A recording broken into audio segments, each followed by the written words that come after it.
Assalamualaikum warahmatullahi wabarakatuh. Saya Aridana Fauzan, NIM 421211006, mahasiswa Farmasi Universitas Peradaban kelas karyawan semester 3. Pada kesempatan kali ini saya akan mempresentasikan materi tentang rimpang lengkuas untuk memenuhi tugas mata kuliah pengantar peradaban.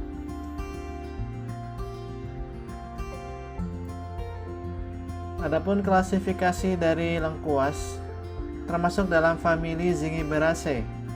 Ada dua jenis lengkuas, yaitu lengkuas putih dan merah yang bisa digunakan sebagai bumbu penyedap dan obat.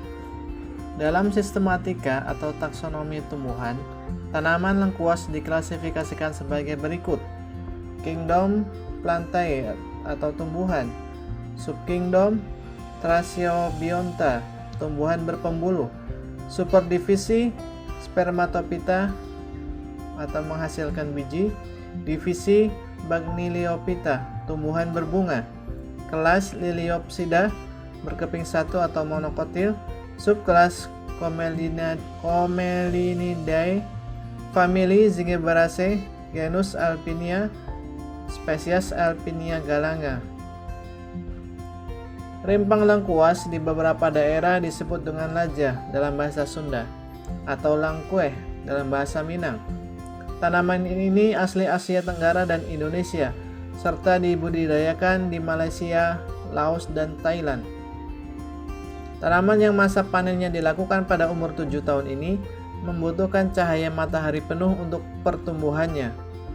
Morfologi: tanaman lengkuas memiliki batang semu yang tingginya dapat mencapai 2 meter dengan daun yang cukup rimbun dan panjang. Biasanya tumbuh dengan merumput dan juga sangat rapat. Selain itu, batang tumbuh dengan tegak yang tersusun dari beberapa pelepah-pelepah daun yang membentuk batang semu berwarna hijau muda hingga tua. Batang muda ini akan keluar dengan bentuk tunas baru dari pangkal bawah hingga pangkal atas. Daun tanaman ini berwarna hijau, bertangkai pendek yang tersusun dengan selang-seling serta buah berbentuk bulat dan keras.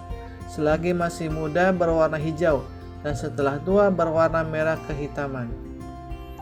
Kandungan kimia tanaman lengkuas. Rimpang lengkuas mengandung lebih kurang 1% minyak atsiri berwarna kuning kehijauan yang terdiri atas metilsinamat 48%, sineol 20-30%, eugenol, camphor 1%, sesquiterpen, dipenin, galangin, dan lain-lain.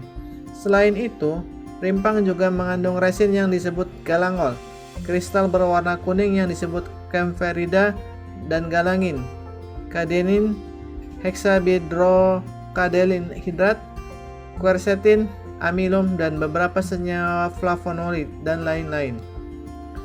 Minyak atsiri berwarna kehijauan yang mengandung metilsinamat 48%, sineol 2-30%, camphor, dipenin, galangin, dan eugenol yang membuat pedas. Selain itu juga mengandung sesquiterpen, camphor, galangol, kadinin, hidrat hexahidrokadelin, dan kristal kuning. Panen dan pasca panen lengkuas meliputi pemanenan, pencucian, perajangan, dan pengeringan. Yang pertama, pemanenan. Waktu panen Simplicia rimpang lengkuas ditani dengan berakhirnya pertumbuhan vegetatif seperti daun menunjukkan gejala kelayuan serta fisiologis. Pada keadaan ini, rimpang telah berukuran optimal dan umur di lahan 10-12 bulan untuk lengkuas. Pemanenan dilakukan dengan cara membongkar rimpang dengan garpu atau cangkul secara hati-hati agar tidak terluka atau rusak. Tanah yang menempel pada rimpang dibersihkan dengan cara dipukul pelan-pelan sehingga tanah terlepas. Pencucian: rimpang yang telah dihilangkan batang, daun, dan akarnya tersebut kemudian dibawa ke tempat pencucian. Rimpang direndam di dalam bak pencucian selama 2-3 jam. Selanjutnya, rimpang dicuci sambil disortasi. Setelah bersih, rimpang segera ditiriskan dalam rak-rak peniris selama 1 hari. Penirisan sebaiknya dilakukan dalam ruangan atau di tempat yang tidak terkena sinar matahari langsung. Yang ketiga, perajangan. Perajangan untuk mempermudah pengeringan rimpang lengkuas.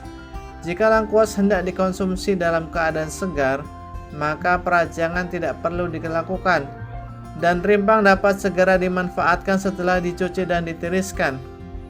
Perajangan dapat menggunakan mesin atau perajang manual. Arah irisan melintang agar sel-sel yang mengandung minyak atsiri tidak pecah dan kadarnya tidak menurun akibat penguapan. Tebal irisan rimpang antara 4-6 mm.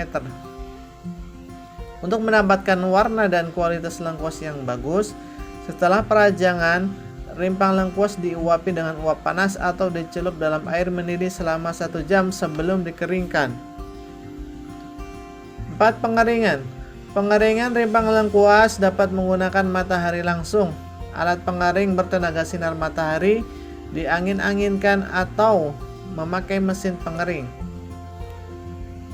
Dengan matahari langsung, pengeringan dilakukan di tempat cahaya matahari langsung. Sistem ini menggunakan waktu yang agak lama tergantung intensitas dan lama penyinaran. Yang B. Pengeringan dengan alat berenergi cahaya matahari. Masih tergantung pada intensitas cahaya dan lama penyinaran, tetapi waktunya relatif lebih singkat. Untuk itu, bahan dihamparkan di atas rak pengering. Kemudian yang C. Pengeringan dengan mesin. Pengeringan dengan mesin selain lebih cepat juga hasilnya lebih berkualitas. Hal yang perlu diperhatikan dalam pengeringan dengan mesin pengering ini adalah suhu pengeringan yang tepat. Untuk rimpang lengkuas sebaiknya digunakan suhu pengeringan antara 40-60 derajat Celcius. Waktu yang dibutuhkan 3-4 hari. Yang kelima, pengemasan. Setelah rimpang mencapai derajat kekeringan yang diinginkan, selanjutnya dapat segera dikemas untuk menghindari penyerapan kembali uap air oleh rimpang. Pengemasan dilakukan dengan hati-hati agar rimpang tidak hancur. Simplisia segera disimpan atau diangkut ke pasar.